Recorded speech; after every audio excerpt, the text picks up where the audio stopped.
Amis internautes, n'oubliez pas de liker, de vous abonner et de cliquer sur la note de notification pour ne rien rater. Chers amis internautes, bonjour et bienvenue sur votre émission Face à l'actu. Un scrutin qui redessine la carte politique béninoise et une fête qui interroge les fondements de la République. Deux sujets, deux visages du Bénin qui se redessinent au fil des années. Pour débattre de ces deux sujets, j'ai deux éclaireurs sur ce plateau qui vont essayer d'apporter leur lumière par rapport à ces deux différents sujets qui font l'actualité depuis quelques jours. Il s'agit de M. Makoko Gracien, analyste, juriste, consultant, et en face de lui, Parfait Zola Obasanjo, qui est un analyste politique. Chers invités, soyez les bienvenus sur ce plateau. Merci, M. Yacoubou. Commençons par ce sujet-là pour tendre un peu le choc politique, qui est ce séisme qu'on a remarqué à l'issue des différents résultats donnés par la commission électorale, la Sénat et puis la Cour constitutionnelle, qui redessine en quelque sorte la carte politique, comme je le disais précédemment, du Bénin. Au regard de ces résultats parfaits, comment analysez-vous les résultats qui ont été donnés par ces deux institutions de la République? Je remercie chers téléspectateurs, chers internautes, je salue tout le monde.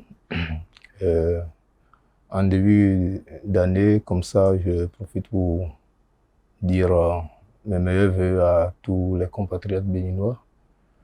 Et en ce qui concerne les élections couplées de 2026, surtout les résultats des élections législatives de cette année, je dirais que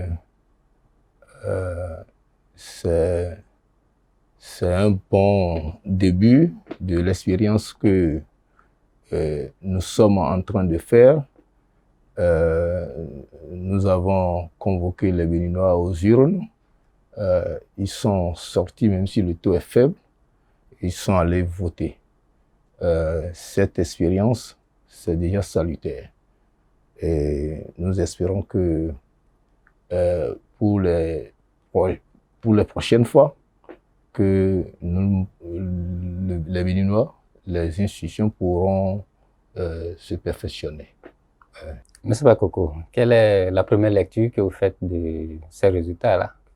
Oui, vous savez, les résultats, dans leur forme et dans leur fond. Déjà, la forme, ça interpelle la conscience de tous les citoyens béninois. On a observé le retard, la longue attente comme le retour du Christ. Ça a été un peu un désagrément. On ne s'imaginait pas à une telle date. Nous sommes en présence d'une Sénat permanente et d'une Sénat à l'ère de la forte digitalisation. Nous savons tout le travail qui a été abattu par le ministère de l'économie numérique. Et quand on apporte le numérique à l'expertise électorale, le citoyen que je suis s'attendait à une sorte de performance, à une sorte d'efficacité, à une sorte de sérénité dans les délibérations. Mais ça n'a pas été le cas. On a observé quand même qu'il y a un retard, en dépit de ce qu'on peut reprocher au processus déjà dans le cadre de l'organisation même de l'élection. Et on constate qu'il y a ce retard-là. C'est déplorable et aujourd'hui, on fait le reproche. C'est vrai que nous ne sommes pas entrés dans le secret des dieux pour aller voir ce qui a été réellement à l'origine. Peut-être que ce n'est pas de la faute de l'institution, peut-être que ce sont des imprévus, mais toujours est-il que le citoyen veut quand même que les choses se passent normalement, que nous allions dans une sorte de modernité et que pourquoi pas les résultats chez nous soient donnés comme ça se passe ailleurs. Vous prenez le cas des États-Unis, vous prenez le cas d'un pays comme la Suisse. Je vais faire allusion aux pays scandinaves. C'est vrai que ce n'est pas le même niveau de développement, mais tendons vers la perfection, cette perfection qui souhaite que les institutions puissent montrer plus d'efficacité. C'est vrai, la Sénat a été à pied d'œuvre depuis plusieurs mois. On a vu sur le terrain que les gens n'ont pas dormi, qu'ils sont en train de se battre, mais à l'arrivée, on a des résultats un peu tardifs. Cela est reprochable et il faudrait quand même que les leçons soient tirées pour qu'à l'avenir, cela soit corrigé. Maintenant, pour ce qui est du fond, le verdict des urnes, d'après ce que la Sénat a donné comme résultat, on assiste à un parlement entre griffes monocolores. C'est vrai que ce mot est entré désormais dans le vocabulaire politique du Bénin. Et validé par la Cour aussi. Oui, c'est validé par la Cour, ça c'est le verdict des urnes. Oui. Ce n'est pas l'œuvre, comme l'a dit le président de la Commission électorale nationale autonome, M. Issaka Lafia, que je respecte beaucoup et que je félicite de passage au regard de la volonté qui est mise dans la chose. Mais il faut dire quand même que le Bénin n'est pas à sa toute première expérience de parlement monocolore. Déjà, les toutes premières élections législatives que ce pays a connues, je fais allusion au scrutin du 11 décembre 1960, ça a abouti à un parlement monocolore. C'était sous le président Maga. Ce parlement qui a été dirigé par M. Valentin Djibolé à Plogan en ce moment. Après, en 2019, on a constaté qu'il y a aussi un parlement qui est composé seulement des députés qui proviennent des formations politiques soutenant les actions du président Patrice Talon. Aujourd'hui, le pays s'apprête à faire une troisième expérience. Si c'est ça la volonté du peuple, pourquoi pas? On n'a pas le choix. Si c'est la vérité des urnes, on n'a pas le choix. C'est ce qui est constaté quand même au regard de ce qu'a dit les différentes institutions qui sont en charge de proclamer les résultats. Ce qu'on peut dire simplement est que si aujourd'hui l'opposition est absente au Parlement, il va falloir que cette opposition tire les leçons nécessaires pour que d'ici 7 ans, les choses puissent se passer autrement. 7 ans, c'est pas petit. Monsieur Parfait, l'effondrement du parti Les Démocrates, qui est à moins de 20%, pour ne pas dire 16 quelque chose, est-ce la sanction d'une mauvaise stratégie interne ou bien le recentrage de l'électorat béninois? Bon, en ce qui concerne le crash, oui. Moi je dirais crash des démocrates. Oui, des démocrates. C'est fort. C'est sans surprise pour moi. Pourquoi? Oui, c'est sans surprise parce que ce n'est pas là où on est tombé qu'on regarde. Il faut voir là où on a trébuché. Les démocrates ont trébuché. Depuis. Hein? Les démocrates, depuis. Et ils n'ont pas pu corriger. Ils n'ont pas pu corriger. Je me demande, mais comment se fait-il que ces ténors politiques se retrouvent et ils ne sont pas en avance sur les stratégies politiques? Vous avez vu les conséquences. Les conséquences sont là. L'affaire Sogino, ce que ça a entraîné et consort, mais c'était prévisible. Et vous allez constater que lorsqu'on a lancé les campagnes, les militants ont vidé le parti pour se rallier au parti de la mouvance présidentielle, Bloc républicain et l'UPR. Et vous allez constater que bon nombre de militants des démocrates sont allés vers le Bloc républicain. C'est ce qui a donné le score du Bloc républicain à l'issue des élections législatives. Vous allez constater que le Bloc républicain a fait un exploit. Sur le plan national. Hein, c'est ça. Ce sont les conséquences. Quand vous dormez, l'ennemi va vous abattre facilement. Hein, c'est ce qui s'est passé au niveau des démocrates et c'est bien dommage. Vous allez constater que 16%, ils ont réuni 16%, ils n'ont pas pu atteindre les 20% dont on espérait. Hein, et ça, les conséquences sont là. Est-ce qu'au niveau du Parti Les Démocrates, les gens ne verraient pas que le fait que les gens ne sont pas sortis, que les militants ne sont pas sortis, parce qu'on est à quelques 30% de participation? En réalité, le problème du Parti Les Démocrates, c'est le président Boni Yayi qui est l'image de marque du parti. C'est lui la clé de voûte. Du parti, de leur victoire, pas le passé.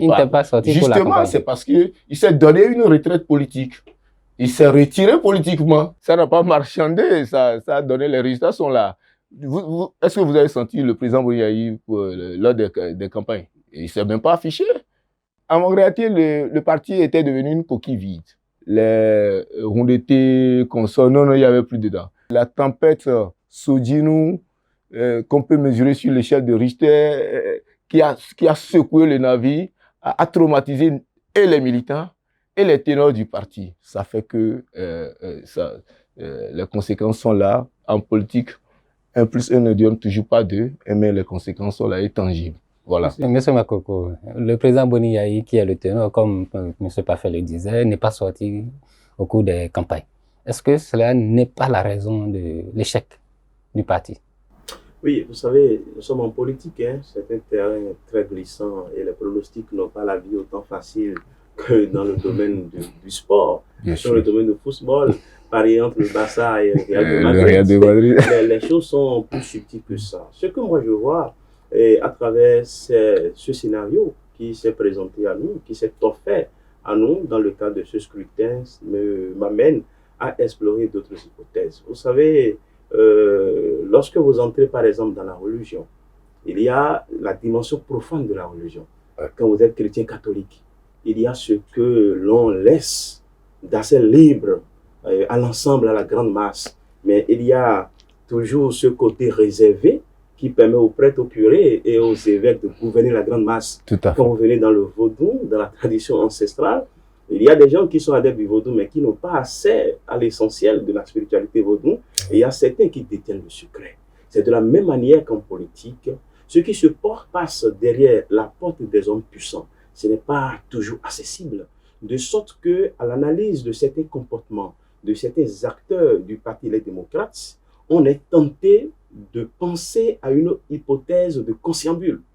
Ça, c'est un peu dérangeant de le dire. C'est vrai, on va mettre en avant l'inefficacité de telle personne ou de telle autre, le fait que les militants ne soient pas sortis, etc.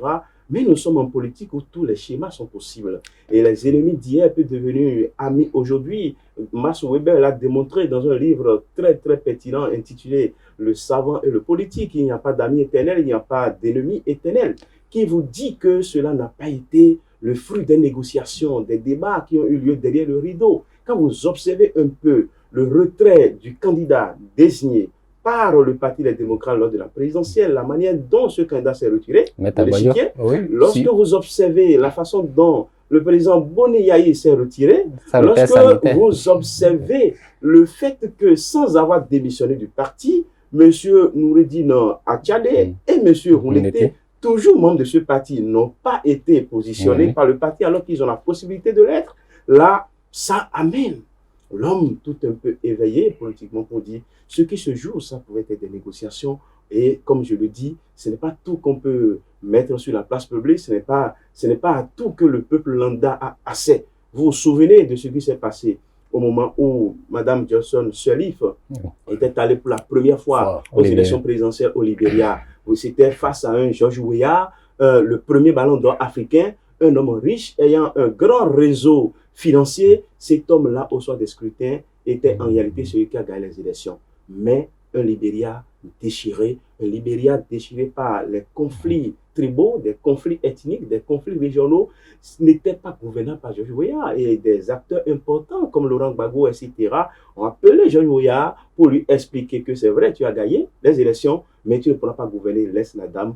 Et avec le pouvoir de la féminité, elle gouverne. Et juste après, elle, tu reviendras pour être président du Libéria. Ça, c'était des débats, des négociations qui ont eu lieu en marge du peuple. Et c'est ce scénario qui a été déroulé. Rien ne nous défend d'explorer l'hypothèse que ces échéances électorales qui ont eu lieu, l'échec sec du Parti Les Démocrates, pouvait être le fruit d'une négociation. Cela est plus plausible et c'est une hypothèse à explorer. Maintenant, au-delà de tout cela, quel a été ce que nous pouvons dire par rapport au comportement de l'électorat qui a été disposé, un électorat, le comportement de l'électorat vis-à-vis du parti qui s'est fait appeler le parti du peuple.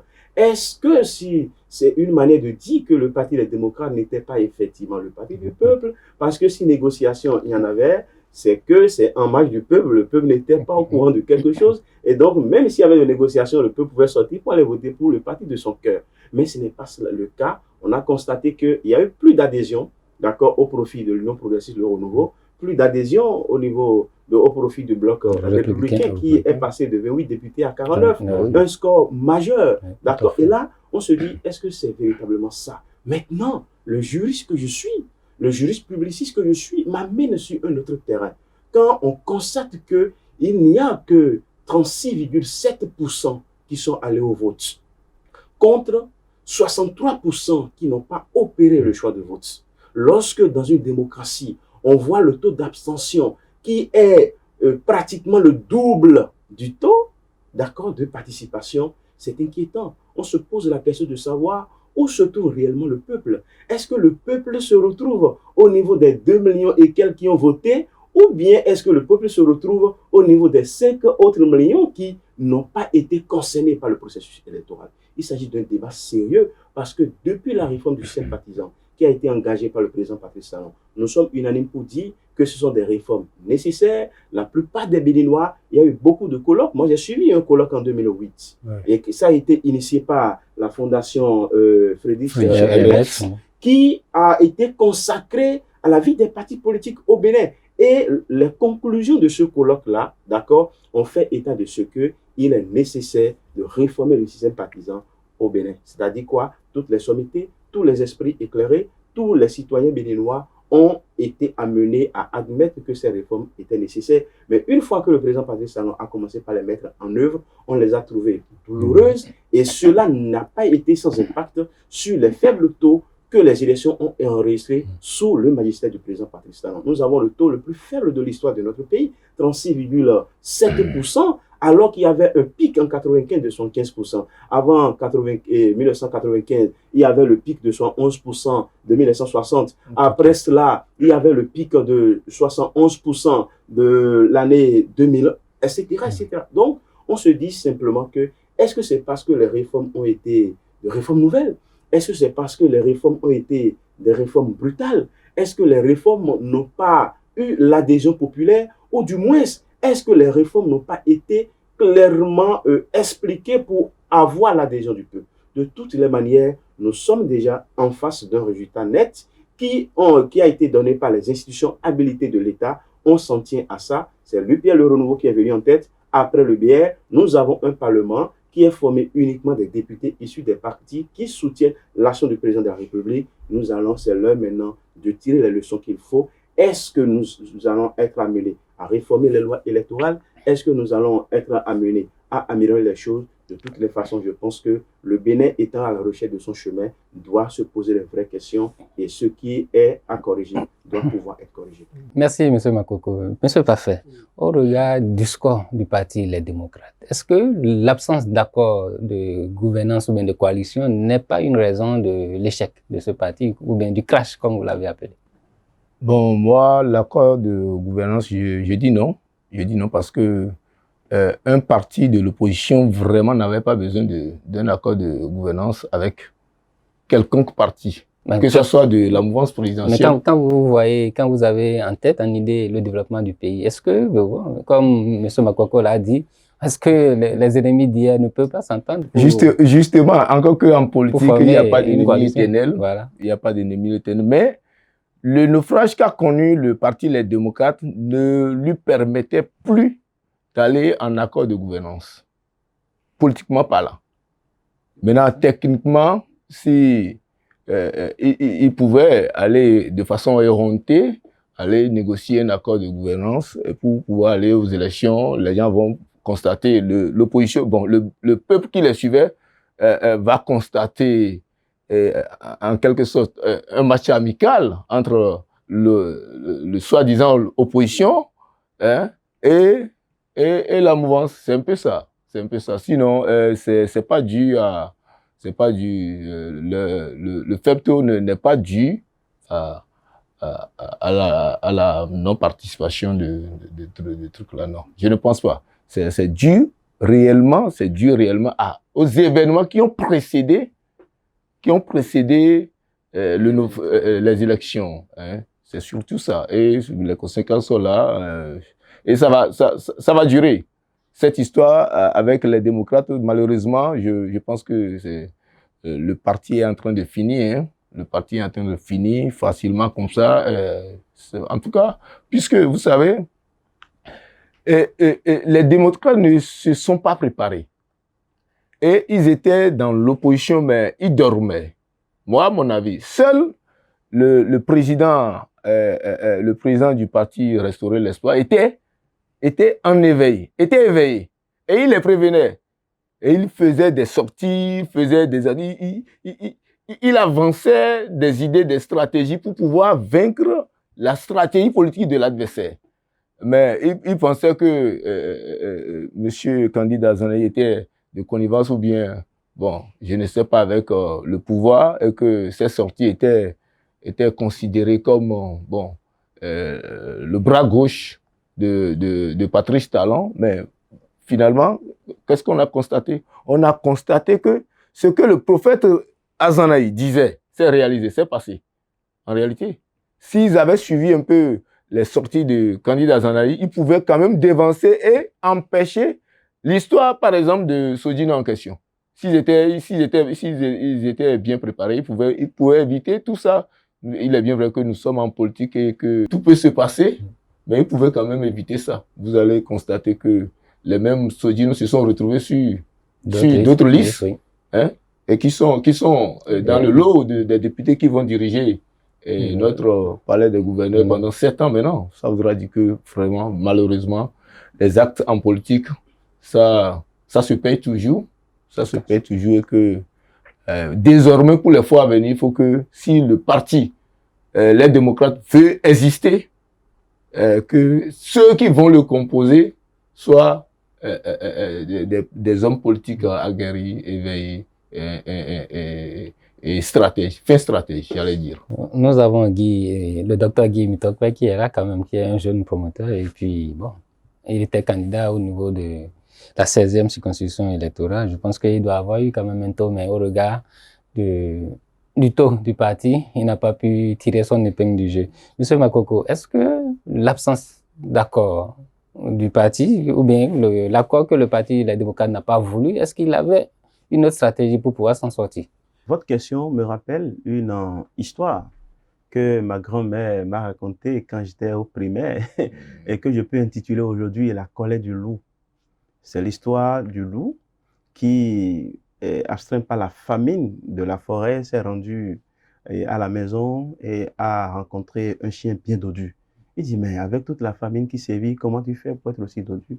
Il dit, mais lui, il est là au sol de son maître et quand il va à la chasse, il attrape des gibiers, il rencontre et on lui donne à manger. Et le loup demandait au chien, donc, c'est au prix de cela, du sacrifice de ta liberté, de choix et de tout, que tu es aussi dodu.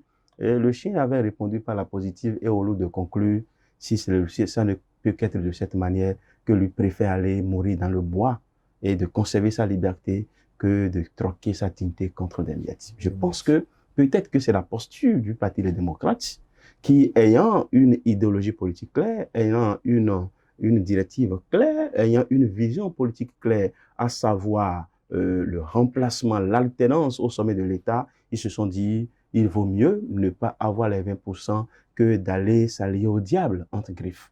Et là, ça va être une posture de parti ayant choisi d'entrer dans la modernité. Parce que quand vous êtes opposé à un régime, c'est que vous ne partagez pas son idéologie. Et si vous arrivez, par exemple, à entrer en accord de coalition parlementaire, c'est à croire que vous avez une sorte de proximité idéologique, puisque coalition parlementaire signifie quand on sera élu, nous allons travailler ensemble. Mais voilà que vous n'avez pas la même vision. Voilà que certains souhaitent la continuité de la gouvernance du président Patrice Talon et les autres au sein du Parti des démocrates souhaitent une alternance au sommet de l'État et une alternance, le départ de toute l'équipe du président Patrice Talon. Et donc, ça va être un véritable contraste si le Parti des démocrates était allé en accord de gouvernance. Ça va être vraiment un scandale. C'est vrai que le Bénin est habitué dans son histoire politique à ce genre de rapprochement. Souvenez-vous de 2015, à l'issue des élections communales et municipales, personne n'attendait la renaissance du Bénin aux côtés des forces pour un Bénin émergent. C'était avec l'Union fait la nation, l'opposition qui était animée, mais dans un souci unique de contrôler la mairie de Cotonou, les RB étaient obligés d'aller s'allier au diable. Donc là, c'était des choix, des choix conjoncturels et qui ne sont pas teintés d'éthique ni de morale. Ça ne laisse pas une bonne image dans la démarche politique des acteurs.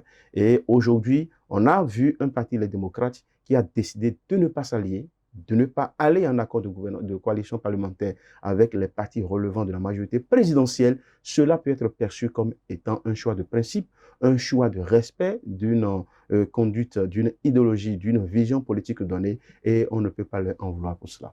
7 ans. Ce qui est sûr, ça n'a pas été sans revers. Voilà. Les conséquences sont là. Les conséquences sont là. Ils sont absents au Parlement. Maintenant, est-ce que l'histoire ne va pas retenir cela? Attendons de voir. 7 ans, est-ce qu'ils pourront renaître de leur sang? Oui, la politique, tout n'est pas prévisible. Tout n'est pas prévisible. Même les hommes les plus puissants ne s'attendent pas à la chute. Vous avez vu Mobutu et toute sa clique. Vous avez vu François Bozizé en Centrafrique, qui avait un gouvernement surpuissant avec des cadres énormes, des ministres et des députés qui ont contrôlé tout le territoire national. Vous avez vu ailleurs un certain président, Blaise Compaoré, qui était le tout-puissant, qui a gouverné pendant plus d'un quart de siècle. Mais vous avez vu que ce sont des femmes qui l'ont renvoyé du pouvoir avec des balais. Ça voudra dire quoi? Que rien n'est sûr.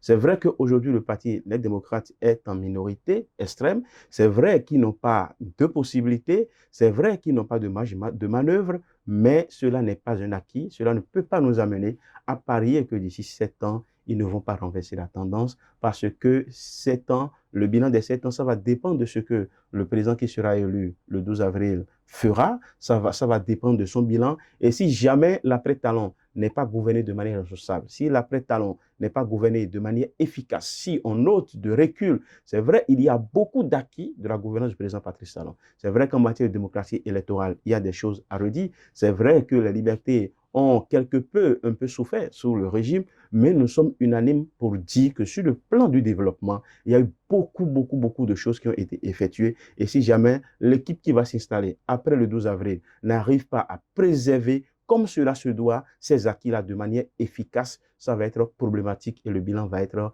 vraiment désastreux. Et en ce moment-là, le Parti des démocrates, si entre-temps il survit toujours, va pouvoir avoir des chances pour renverser la tendance. Mais ils ne pourront pas, puisqu'ils n'auront pas de parrain pour pouvoir se positionner.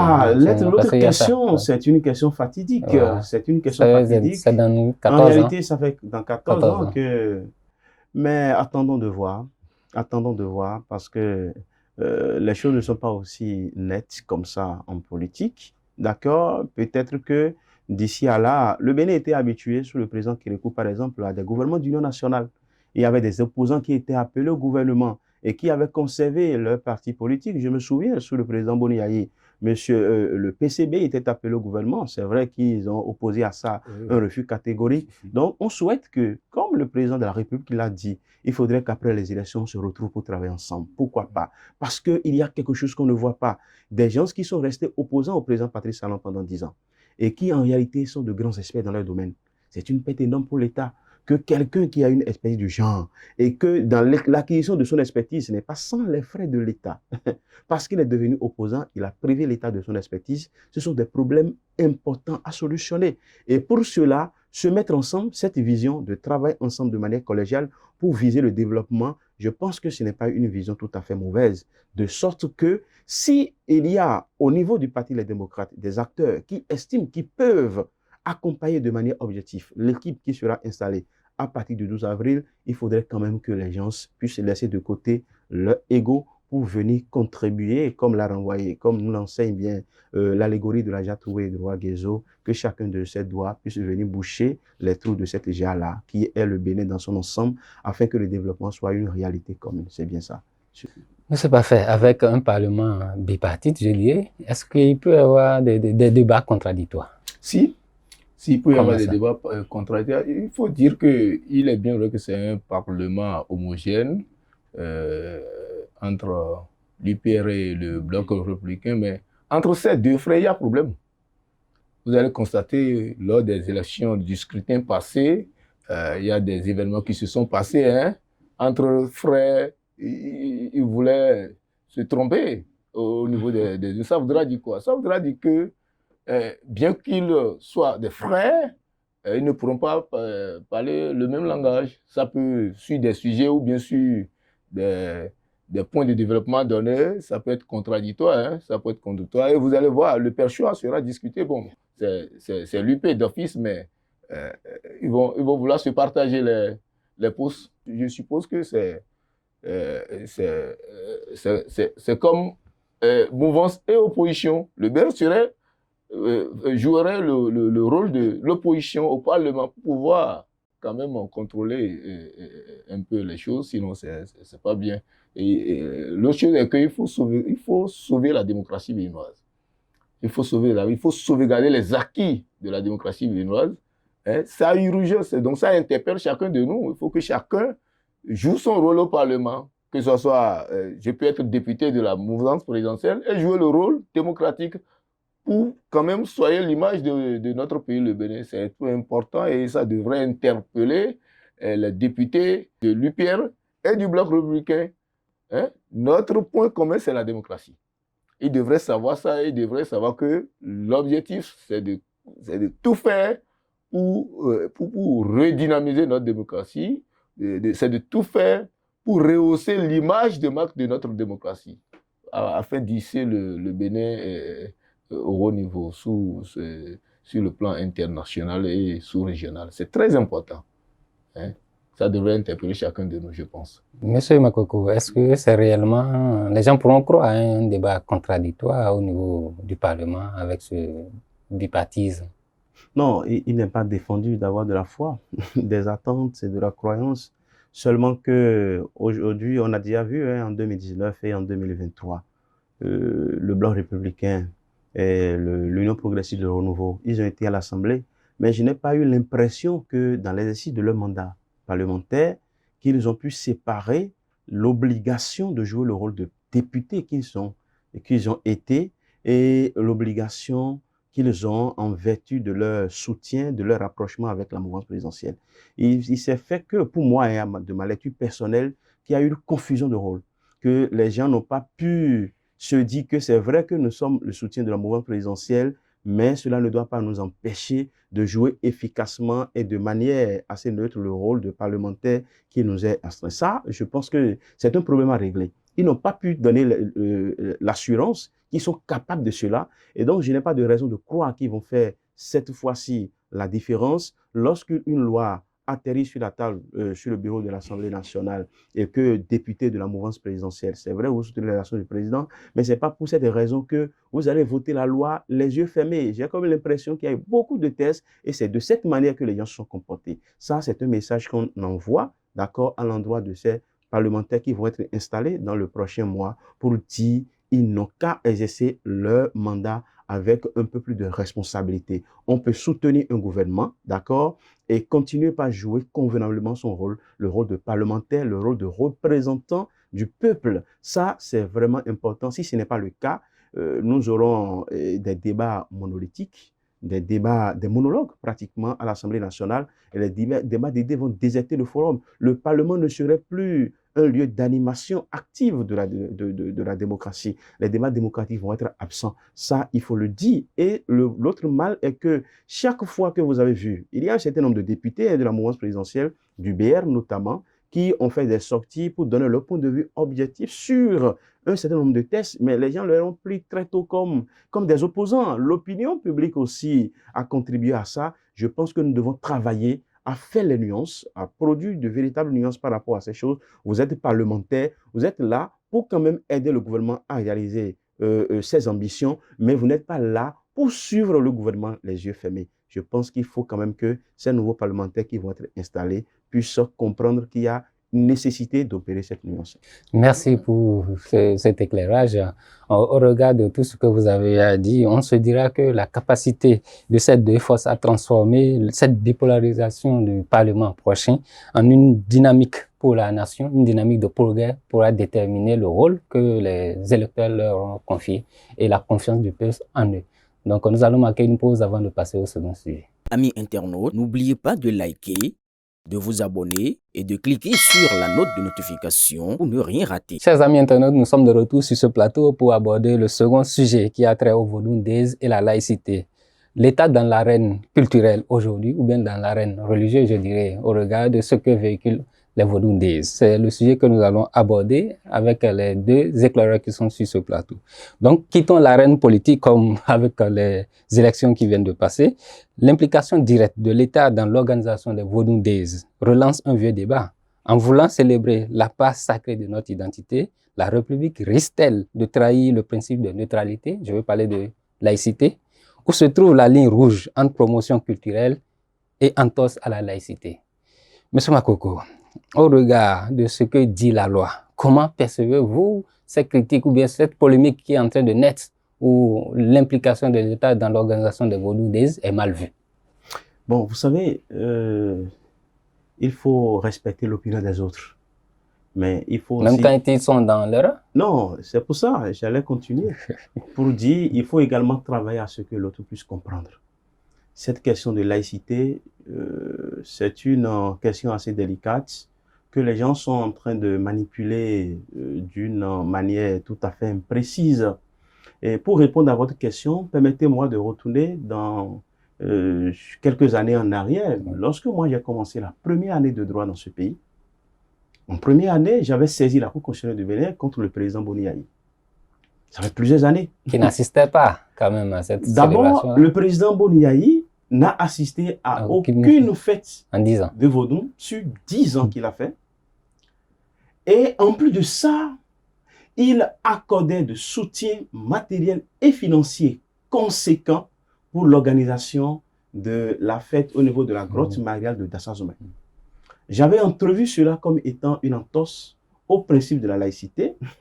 Et pour cela, ce n'est pas que je suis contre le financement, mais j'avais voulu qu'il y ait quand même une sorte de rééquilibrage. En saisissant la Cour constitutionnelle, quand je l'ai saisi, le juge constitutionnel a examiné le recours. Et c'est en répondant à ce recours que la Cour a défini pour la première fois ce que c'est que l'État laïque. Et qu'est-ce que la Cour constitutionnelle a dit? La Cour constitutionnelle disait que un État laïque est un État qui n'exerce aucun pouvoir religieux et dans lequel les confessions religieuses n'exercent aucun pouvoir politique. Mais est-ce qu'au Bénin, dans le Bénin de Patrice Talon, Makoko, en français simple. C'est-à-dire quoi? L'État n'est pas maître des cultes. L'État n'a créé aucun culte, aucune religion. Et les confessions religieuses n'ont pas leur mot à dire dans la réalité politique. Vous vous souvenez d'une sortie du clergé catholique. Les gens ont dit qu'au nom du principe de la laïcité, le clergé catholique doit rester dans le périmètre de la religion. Et c'est un vieux débat qui date de très longtemps. Et donc, dans cette décision, la Cour constitutionnelle avait déjà observé que apporter de soutien matériel et financier à une confession religieuse dans l'organisation d'une festivité n'est pas une entorse au principe de la laïcité. Ça fait un premier élément. Mais il y a un autre fondement juridique qui peut nous conforter aujourd'hui pour dire que l'organisation, certes en pompe, des vaudou-déistes n'est pas une contrariété avec la loi.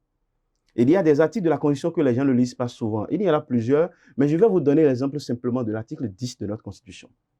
L'article 10 de la Constitution dit « Toute personne a droit à la culture ». Et il poursuit en disant « L'État a le devoir de sauvegarder et de promouvoir, d'accord, les valeurs nationales de civilisation, tant matérielles que spirituelles, ainsi que les traditions culturelles. » Ça voudra dire quoi? Que la Constitution du Bénin met sous le dos de l'État, donc des gouvernements, et en premier chef de gouvernement, d'accord, l'obligation de faire la promotion des valeurs culturelles du Bénin et des valeurs cultuelles du Bénin, c'est-à-dire les valeurs spirituelles. Or, c'est cette même Constitution qui a dit que l'État doit être laïque. Vous voyez, en réalité, le Bénin est resté dans la même logique comme un État, l'exemple des États-Unis d'Amérique. Dans la Constitution américaine de 1787, il est mentionné clairement que les USA sont un État laïque.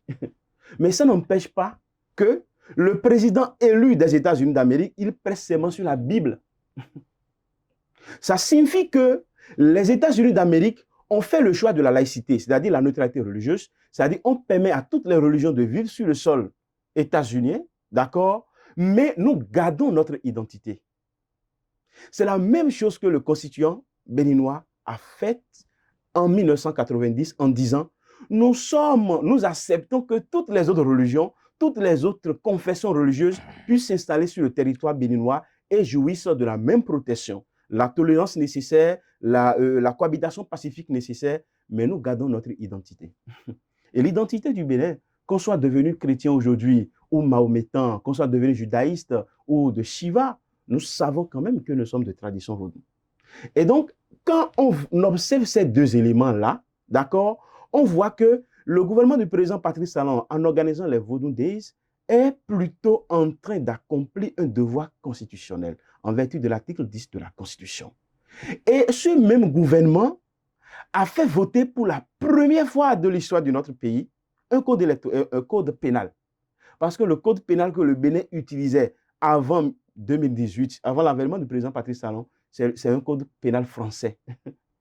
Et ce nouveau code pénal que le président de la République, sous son magistère, qui a été adopté, il a été mentionné clairement que, d'accord, les confessions religieuses doivent se respecter et travailler pour un climat de cohabitation pacifique.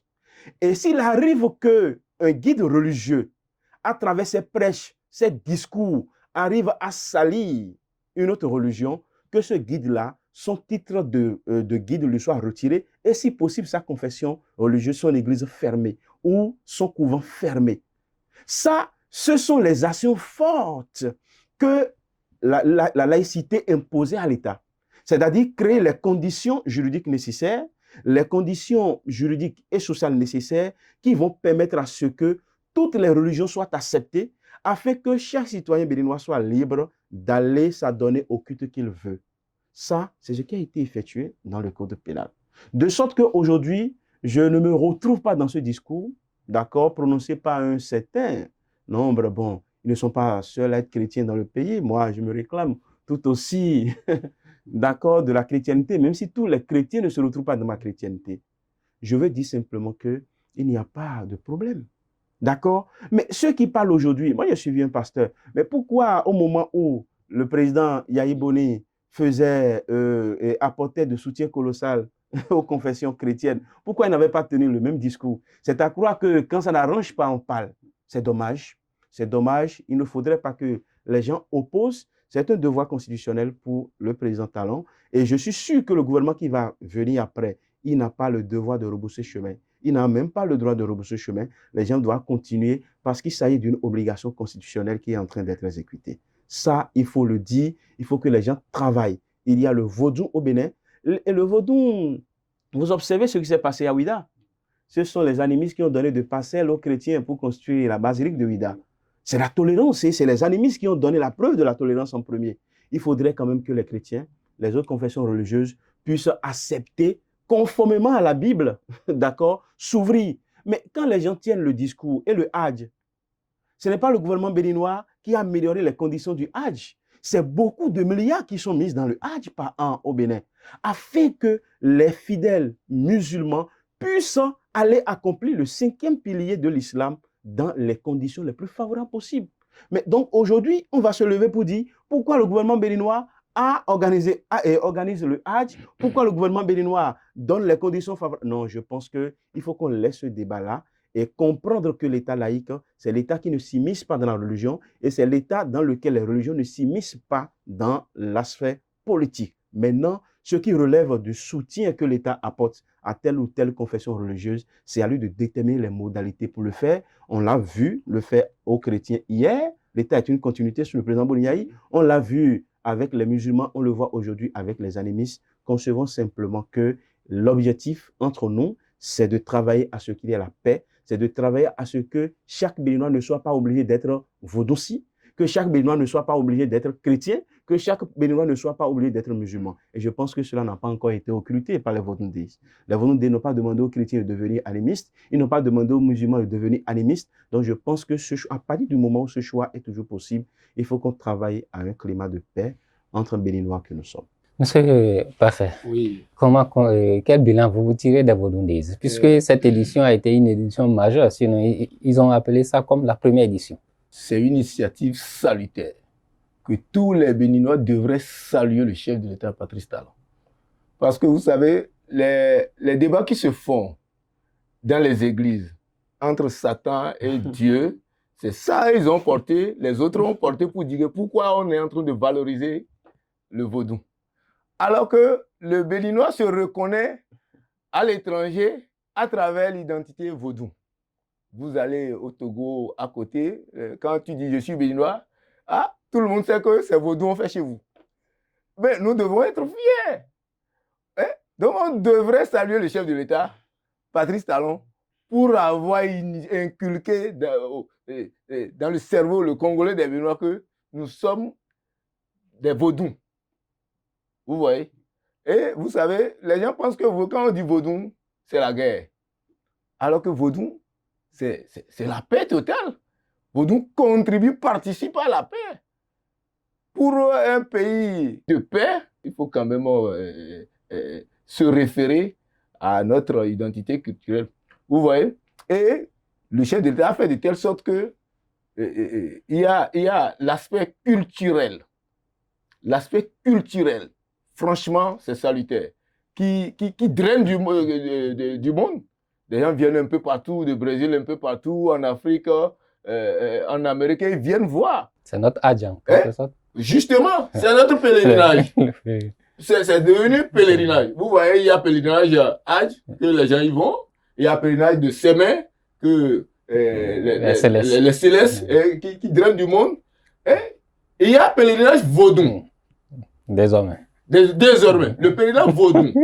Et que je pense que pour tout chef d'État qui viendra, devrait penser positivement à comment revaloriser, redynamiser le Vaudou au Bénin. C'est très important. L'aspect culturel, vous voyez, il y a l'aspect culturel. Et l'aspect culturel de la chose, qui concerne vraiment les adeptes même. Ceux qui vont dans les couvents, ceux qui vont dans les couvents, l'aspect culturel qui est très important, vous savez. Et vous allez voir, quand on parle de Tofa, le chef d'État, ils ont tellement fait, c'est ça qu'on appelle une volonté politique salutaire. Et on met le Tofa au centre même de ce festival. C'est très important. Et quand on dit le Tofa, ça remonte quand même en 1715, où la première consultation a été faite le 15 novembre 1715, sous le règne du roi Dossou Agadja, le royaume traversait une période critique, une période de famine. Il n'y avait plus de pluie, tout ça, et le roi ne savait plus quoi faire. Parce que, selon les informations que nous avons, le roi, suite à son pouvoir, bon, il a pris le pouvoir chez sa sœur, Tassi Hangbe, et à un moment donné, de 1704 à 1715, la gouvernance devenait difficile, critique, et qu'il devrait se référer à une solution. Il s'est retiré à Kana et il a envoyé un émissaire dans le royaume de Oyo pour trouver une solution. Et on a envoyé quelqu'un. Celui qui est venu, lui, il a dit, avant toute chose, je dois consulter ce qui se passe. Sinon, je ne peux pas trouver solution. Et c'est comme ça, celui qui est venu, je crois, il s'appelle Adebola, Adeniyi, quelque chose comme ça. Et quand il a lancé les trucs, le phare, il a trouvé un signe qu'on appelle Tula Bogli, Tula Lete. Et il a dit, ah, voilà le sacrifice que nous allons faire. Quand il a dit ça au roi Agadja, le roi a dit, ah bon, ok, faisons les sacrifices. Ils ont fait les sacrifices, ils sont allés le temps d'aller déposer le vossa en question là, avant de revenir, il n'y a plus. Mais le roi a dit que ce n'est pas possible. La pluie que nous cherchons depuis des années, c'est ça, vous nous avez vendu facilement comme ça. Il n'est pas venu seulement nous pacifier le royaume, mais il est venu nous vendre la pluie. Et ouais, c'est d'où le nom Dissa. Et désormais, on l'a surnommé Dissa, et c'est comme ça la famille Dissa est née. Le phare, c'est pour annoncer les événements qui peuvent se passer, ou bien les événements qui se sont déjà passés, qu'on sort, et trouver des solutions. Ouais. Mais les chrétiens pensent que quand on dit le phare, c'est déjà le diable. Est-ce que vous voyez? Vous voyez, quand on prend l'histoire politique du Bénin, dans les années passées, bon, les années qui se sont écoulées, tout ce que le phare a dit, mais ça s'est réalisé. L'année passée, je crois, le phare disait qu'il y aura problème au sommet de l'État. Malheureusement, ce que le phare a dit, ça n'a pas fait 10 mois. Ça s'est passé. Et le phare disait que c'est dans l'année en cours là que ça allait se réaliser. Le Tofa de cette année, ils ont dit que c'est le signe Lososa. Quand on dit Lososa, il est bien vrai, certains prêtres ont fait des interprétations à leur manière politique. Non? Mais ça voudra dire quoi? Ça voudra dire que Lososa dit le prochain, c'est celui qui est éveillé qui sera le prochain président. C'est-à-dire, il y avait les yeux, quand on prend le Lososa pour une petite explication, les yeux, les oreilles, le nez, la bouche discutaient un trône. Et quand celui qui devrait le départager dit, bon, ok, allez à la maison. Je viendrai tard dans la nuit, je verrai qui serait en éveil, c'est lui qui sera le prochain gouverneur. Et c'est comme ça on est venu, on a appelé les oreilles, il dormait, les yeux étaient fermés, la bouche était fermée, et c'est le nez qui respirait. Et le roi dit, ah bon, si le nez est en éveil, donc donnez-lui le pouvoir. Ça voudrait dire quoi? Ça voudrait dire que celui qui sera le prochain président, même s'il est déjà désigné, ou bien s'il serait élu, il n'a qu'à être réveillé. Donc ce sera le nez qui sera éveillé. Justement, c'est le nez. Voilà un peu, donc le phare n'est pas, comme les gens le pensent, diabolique.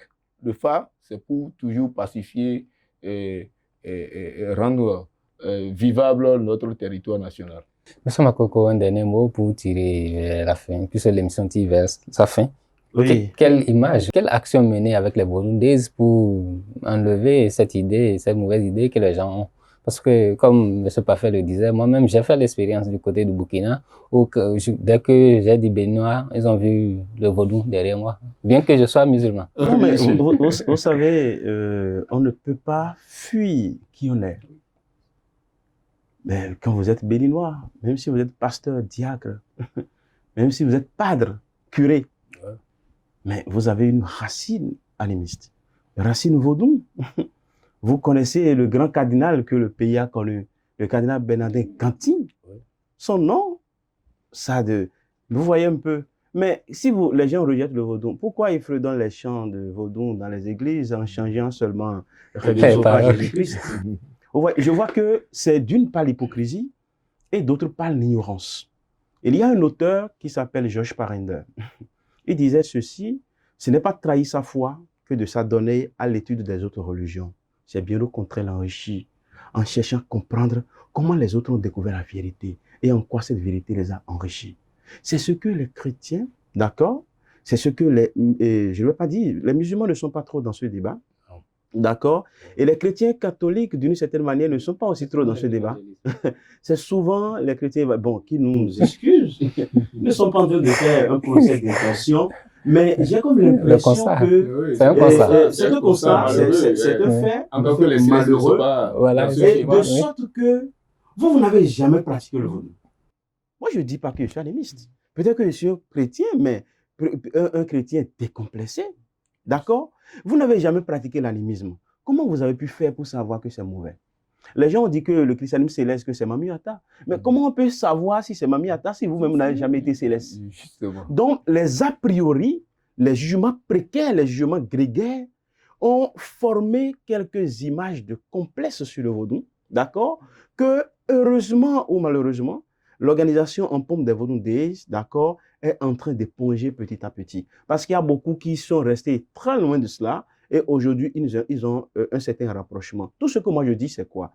On peut ne pas être intéressé par la dimension culturelle, mais lorsque vous prenez par exemple le Fa, une poétique, c'est un ensemble. C'est beaucoup de choses et le Béninois que nous sommes, on ne peut pas rejeter notre culture parce que nous avons découvert Jésus-Christ en chemin, parce que nous avons découvert Mahomet en chemin. C'est vrai, je suis chrétien, je crois en Jésus-Christ qui m'apporte beaucoup de choses, mais c'est pour ça que je n'ai jamais été animiste. C'est le sang animiste qui coule dans nos veines et pour cela, il va y avoir de la tolérance. Maintenant, on ne demande pas à quelqu'un de changer de religion.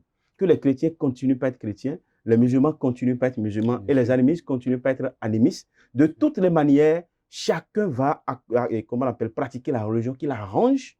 Maintenant, en pratiquant la religion qui vous arrange, il ne faudrait pas que vous essayiez de salir la religion des autres. C'est ça la tolérance dont on a besoin. C'est ça les conséquences même de la laïcité de l'État. L'État laïque veut qu'on laisse chacun pratiquer le culte de son choix, qu'on laisse chacun aller dans la religion de son choix.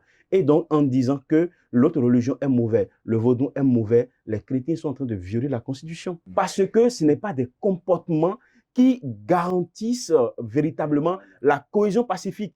Imaginez que dans le vaudou, les gens ne sont pas pacifiques et ils vont réagir de manière grégaire comme le font certains chrétiens ou autres. Vous allez voir que le pays sera embrassé. Ce qu'on est en train de dire simplement est que si vous voulez être chrétien, restez chrétien sur le territoire béninois, adoptez votre Dieu, accomplissez votre culte, adorez ce que vous voulez, mais laissez les animistes faire autant. C'est tout ce qu'on est en train de demander. Il ne faudrait pas que le vaudou continue à être diabolisé. Je ne le dis pas parce que je suis animiste, je ne le dis pas parce que je suis Bokono, je ne le dis pas parce que je suis Rounon, mais je le dis en tant que citoyen qui croit que la laïcité, ce n'est pas l'absence de l'État dans les appuis qu'il peut apporter à telle ou telle religion, mais c'est plutôt dans le respect de la différence religieuse, le respect du choix religieux de l'autre. Et c'est tout ce qu'on enseigne, tout ce qu'on comment on l'appelle, on s'efforce à faire passer comme message aux uns et aux autres. Merci, chers éclaireurs. Un dernier mot? Parfait, c'est parfait. Dernier mot, je dirais à tous les Béninois que de savoir notre point commun, c'est notre identité culturelle. Ainsi, comme vous venez de le démontrer, le débat dépasse une simple organisation d'un festival. Il touche l'équation fondamentale de notre pacte républicain. Je veux parler de l'État. Peut-on et jusqu'où habiller la République aux couleurs d'une tradition, sans que cela nous touche la laïcité, afin que cela ne nous déchire? La réponse se construira dans le temps et au fil des années. Donc, chers amis internautes, nous sommes au thème de cette émission. Je tirerai 2 enseignements de ce débat d'aujourd'hui. D'abord, la vitalité de notre démocratie passe par la capacité de différentes forces politiques à se renouveler pour répondre aux attentes des populations.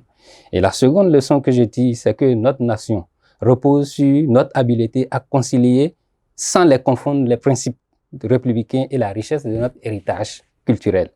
Un immense merci à nos 2 invités, Pasteur Obasanjo Zola, merci en face de vous, Gracien Makoko, oui, qui est souvent plus présent sur ce plateau. Oui. Merci pour la richesse et la clarté de vos analyses. C'est Merci à merci. vous, chers amis internautes qui nous avez suivis. Merci pour votre attention. Prenez le rendez-vous du prochain numéro. À bientôt.